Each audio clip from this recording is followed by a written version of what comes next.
You know, it's unfortunately what happened, and no one wants it. I didn't actually see it because we were doing an interview in the room, and I come out and I heard about it. No one wants that happening, but both the guys were. You are not on the same level. And where you are, if you don't want to fight, if you don't want to fight, I don't need to fight. If you don't want to where fight, I'm going is bro. bigger and better than you. That's you lost that. Bigger than Like I said, there's always two sides of AJ. Which you said for a while that you will see it at some point. You will see it. And when someone pushes your buttons, when someone shoves you like that, when someone starts talking about your mum, no man, like, look.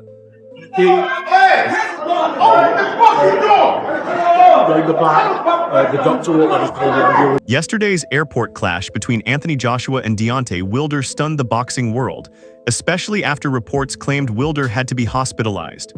The incident triggered a wave of outrage across the sport, with many insiders insisting Joshua may have crossed a serious line.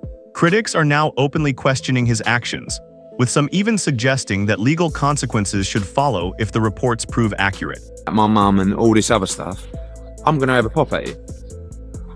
I can't fight, but I don't care. I'll have a right go. And you're talking about the world heavyweight champion. If you start talking to him like that, if you shove him like that, he's going to react.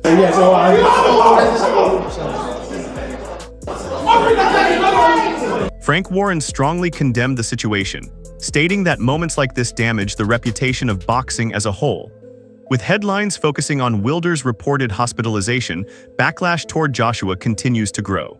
Voices across the industry are demanding accountability, arguing that incidents like this cannot simply be ignored or brushed aside. That's for sure, and everybody wants to show some respect to each other, and let's see the fight where it should happen, in the ring. Duke McKenzie attempted to downplay the controversy, describing it as typical drama within the fight business.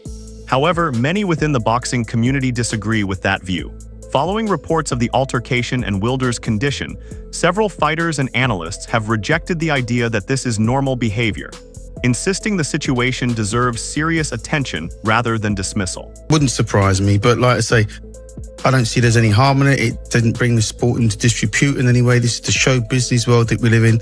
There's the fight game and then there's the fight business. And from the business perspective, that's probably just sold another 1 million tickets worldwide to people to watch. Joshua's previous remarks about wanting to hurt Wilder inside the ring have now taken on a different meaning.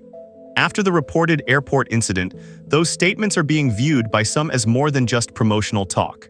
Instead, critics are interpreting them as warning signs that now appear more serious, given what allegedly took place outside of competition. But that's high-level competition. I won't kind of go over everything that I've been studying about him, but let's just say he's got a good mindset. He's spoken a lot, so you know where his head's at. He's game, innit? And that'll be good enough for me. Tyson Fury has continued to back Wilder while also questioning Joshua's achievements, further fueling the controversy. With Wilder reportedly recovering, a growing narrative among fans suggests he represents authenticity in the sport, while Joshua's image is facing increasing scrutiny from both supporters and fellow fighters. Joshua needs to prove himself on the world stage because he's so happy fighting in England, and he fought beating Klitschko after I'd destroyed him mentally and had a war with him in a beaten fighter. So he needs to prove he's willing to step up to the plate. Wilder has long been seen as a fighter who channels his aggression within the boundaries of professional boxing. However, the reported airport incident is viewed by many as crossing those boundaries completely. Critics argue that this situation undermines the respect and structure that define the sport, making the clash far more serious than typical rivalry tensions. Strange. I mean, it wasn't a few words, you know, I adapted up with him and I said, now let's get it on. And it was simple as that. You think why you won that, Deontay? I'm ready for whoever, you know. It's whoever. As long as these guys is in the heavyweight division, I'm here.